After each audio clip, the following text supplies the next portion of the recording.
श्री कालिका पुराण में राजा के पालनीय नियम और ने कहा है नृप, ज्येष्ठ मास के दशहरा में भगवान विष्णु की इष्टि के विषय में अब आप श्रवण कीजिए। जिस विधि से नृप को सदा भगवान विष्णु की इष्टि करनी चाहिए, प्रतिवर्ष राजा को भगवान हरि की स्वर्ण की प्रतिमा का निर्माण करना चाहिए अथवा किसी अन्य उत्तम धातु के द्वारा बनवाने का या काष्ठ की अथवा शिलामय प्रतिमा की रचना करानी चाहिए। शिल्पों के द्वारा उसका निर्माण करावे और मान उन्मानों से उसकी विधि के साथ प्रतिष्ठा करनी चाहिए। उसकी संस्थापना किसी देवालय में करावे या स्वयं द्वारा निर्मित देवालय में करे। पूर्व में वर्णित विधि से वासुदेव के बीच से सभी उपचारों के द्वारा भक्ति के द्वारा वासुदेव भगवान का अभ्यर्चन करें। पूजा के अंत में संस्कार किए हुए अग्नि में जो कि कुंड के मध्य में स्थित होवे, फिर द्विज घृत से हरि भगवान की प्रिय 1,000 आहुतियों से हवन करें। द्विज बड़ी भांति वासुदेव का पूजन करके फिर होम करे। नृप की अनुमति से उस प्रतिमा को मंडल में ले जावे। प्रतिमा के दोनों कपोलों का दाहिने हाथ से स्पर्श करना चाहिए। उस प्रतिमा में हरिदेव की प्राण प्रतिष्ठा करे। हे नृप श्रेष्ठ, प्राणों की प्रतिष्ठा के करने पर भगवान विष्णु के प्राण नियत रूप से उस प्रतिमा में आ जाया करते हैं। प्राणों के समागत हो जाने पर इस प्रतिमा में नियत रूप से देवत्व हो जाया करता है। प्राणों की प्रतिष्ठा ना करने पर प्रतिमाओं में जैसा पहले भाव होता है वैसा ही स्वर्ण आदि भाव बना रहता है और उनमें विष्णु का भाव नहीं होता है। हे पार्थिव, अन्य देवों की भी प्रतिमाओं में भी प्राण प्रतिष्ठा करनी चाहिए, तभी उसमें देवत्व की सिद्धि हुआ करती है। प्राण स्थान के बिना सदा सुवर्ण ही रहता है, शिला शिला ही है और काष्ठ केवल काष्ठ ही रहा करता है। सभी अपने ही स्वरूप में रहते हैं। वासुदेव के बीच से, मद विष्णु इत्यादि से तथा अंग अंगी मंत्रों के द्वारा भगवान हरि की प्रतिष्ठा का समाचरण करना चाहिए। उसी भांति मंत्रों का ज्ञान रखने वाला हृदय में निरंतर अंगुष्ठ को देख करके इन मंत्रों के द्वारा प्रतिष्ठा करके हृदय में भी समाचरण करे। इसके लिए प्राण प्रतिष्ठा हो, इसके लिए प्राण शरण करें। यह देवत्र की संख्या के लिए स्वाहा, यह यजु का उच्चारण करे। वैदिक अंग मंत्रों से और अंगी मंत्रों से और इनके द्वारा सर्वत्र प्रतिमाओं में प्राणों की प्रतिष्ठा का समाचरण करना चाहिए। मंत्रों के ज्ञान रखने वाले पुरुष की प्रतिमा के पूजन में आत्मा में भी करना चाहिए।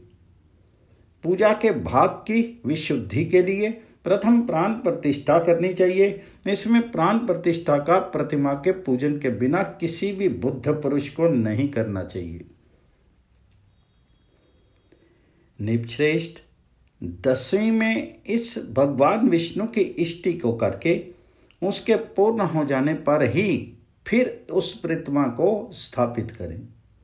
इस प्रकार से राजा दशहरा में हरि भगवान की इष्टि को करके सभी मनोरथों की प्राप्ति कर लिया करता है और वह विघ्नों से भी रहित होता है। श्री पंचमी में भी देवी का कुंद के पुष्पों के द्वारा उस समय में प्रकृष्ट रूप से पूजन करना चाहिए। गजराज पर संस्थित वासव का उत्तम उपहारों के द्वारा अर्चन करे। यहाँ पर पूजन में भी वासव का पहले कहे हुए लक्ष्मी के महातंत्र का ग्रहण करना चाहिए और क्रम के अनुसार मंडल आदि का भी ग्रहण करे। इस प्रकार से पूजन के करने पर और श्री पंचमी के विशेष रूप से किए जाने पर नृप श्री से समन्वित होता है और कभी भी श्री की हानि को नहीं प्राप्त किया करता है। हे पार्थिव, ये समाचार विशेष मैंने आपके सामने वर्णित कर दिया है और निषेध में विशेषों का श्रवण कीजिए, जिससे कि श्री के द्वारा इष्ट किया जाता है। भगवान विष्णु का भली भांति पूजन ना करके तथा दान ना दे करके राजा को कभी भी भोजन नहीं करना चाहिए। पुरोहितों के द्वारा नित्य अग्निहोत्र का हवन करना चाहिए। अग्निहोत्र ना करके भोजन करने वाला नरक की प्राप्ति किया करता है। रत्न दीप से रहित आरक्षित गृह में राजा को स्त्री के साथ शयन नहीं करना चाहिए और कभी वहां बैठना भी नहीं चाहिए। अन्न खा करके श्रीफल का अशन ना करें तथा नृप धात्री फल को भी ना खावे। मांस, आसन और मृतिका ये सब बुद्धि का क्षय करने वाले होते हैं। निपो से उत्तम को प्रतिदिन बुद्धि के जो हेतु हों उन्हीं का भक्षण करना चाहिए। राजा को यान पर विहीन आसन प्रारोहण नहीं करना चाहिए। जो आसनों से हीन हो ऐसे यान पर अश्व और हाथी पर भी आरोहण नृप ना करे। किसी भी समय में राजा एक अकेला निर्जन वन में विचरण ना करे। राजा को चाहिए किसी भी समय भोजन में मद के कारण पदार्थ का अशन ना करे। अष्टमी तिथि में कभी भी मांस और मैथुन का सेवन ना करे। 10 श्राद्ध, 11 श्राद्ध, तिलों से तर्पण वह राजा ना करे जिसका पिता जीवित हो। ऐसा करके पाप को प्राप्त किया करता है। राजा को राज्य पर क्षेत्रज्ञ तन्यों का अभिषेक नहीं करना चाहिए। जबकि और सुपुत्र हों तो उसके होते हुए पितृगणों की शुद्धि के लिए और सुपुत्र का ही अभिषेक करे। ओरस, क्षेत्रज, दत्तक, कृत्रिम, गूढ़ उत्पन्न, अपिवद्ध ये पुत्र भाग के योग्य हुआ करते हैं। कानीन अर्थात कन्या से उत्पन्न, सहोड़, क्रीत, क्रीत अर्थात धन देकर खरीदा हुआ, पुनर्भव, स्वयंदत्त और दास ये 6 पुत्र पांसुल होते हैं। पूर्वों के अभाव में दूसरों का अभिषेक करें। जो पुनर्भव, स्वयंदत्त और दास हों उनका कभी भी राज्य में योजन नहीं करें। दत्तक आदि पुत्र भी जो निज गोत्र के द्वारा संस्कार किए गए हों वे अन्य के तेज से समुत्पन्न हुए पुत्रता को प्राप्त हुआ करते हैं। पिता के गोत्र से राजा का जो पुत्र संस्कार किया हुआ है वह चूड़ाकर्म पर्यंत पुत्र नहीं होता है, अन्य से ही पुत्रता को प्राप्त होता है। यदि चूड़ांत संस्कार निज गोत्र से संस्थित होवे वे दत्तक आदि पुत्र होते हैं, अन्यथा दास कहा जाया करता है। हे नृप, 5वें वर्ष से ऊपर दत्तक आदि पुत्रों को ग्रहण करके प्रथम 5 वर्षीय पुत्रेष्टि का समाचरण करना चाहिए। पुनर्भाव पुत्र को जैसे ही सम उत्पन्न हो उसे सम्मानित करें। मनुष्य को चाहिए कि जातकर्म आदि समस्त संस्कारों को करे। पुनर्भाव अष्टोम के करने पर पुनर्भाव कहा गया है।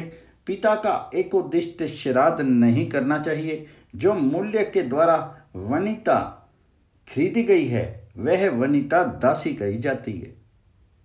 उसमें जो भी पुत्र समुत्पन्न होता है वह पुत्र दास कहा गया है। वह राजा के राज्य का भागीदारी हुआ करता है, किंतु विप्रों के श्राद्ध करने वाला नहीं होता है।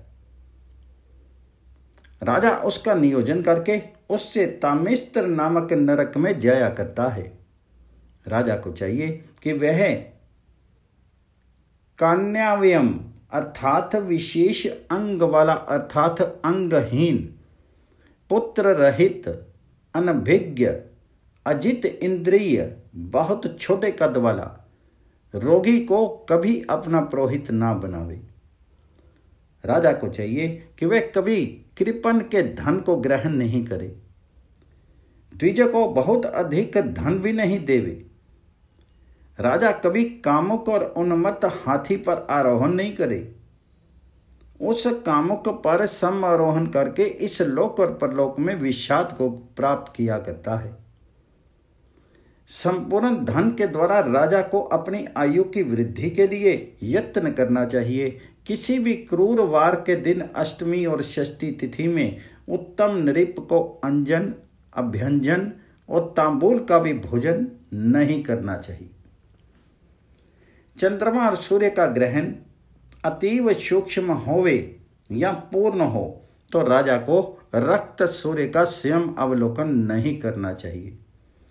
जो उत्पात उत्पन्न होता है, चाहे वह दिव्य हो, भूमिगत हो या आकाशगत हो, यत्न पूर्वक उसे राजा को नहीं देखना चाहिए, और यदि देख भी लेवे तो 3 दिन भोजन नहीं करे। राजा सदा मंगल रत्न को धारण करे और दूर्वा के सहित ही पहने। राजा कभी भी वस्त्र से न ढके हुए शरीर को विप्रों के लिए ना दिखावे, पानी में अपने मुख को ना देखे, पर्वों में मांस ना खावे, खर, उष्ट्र, वासी और गुर्व नहीं पर आरोहण ना करे। इस प्रकार से नए शास्त्र से संयुक्त राजा चतुरंग को वर्धित करता हुआ अपने आप की निरंतर रक्षा करके सदा तेज का वर्धन करे।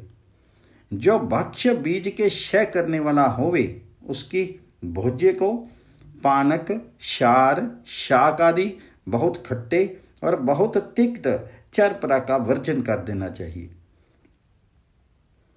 कांचे के पात्र में और चांदी के पात्र में स्थित तथा नदी का जल मूत्र की वृद्धि करने वाला है तथा तेज के क्षय करने वाला है, इसको वर्जित कर देवें।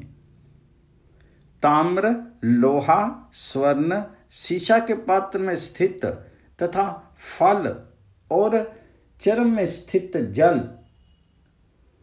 तेज की वृद्धि करने वाला होता है। ऐसे ही जल का यत्नपूर्वक सेवन करना चाहिए।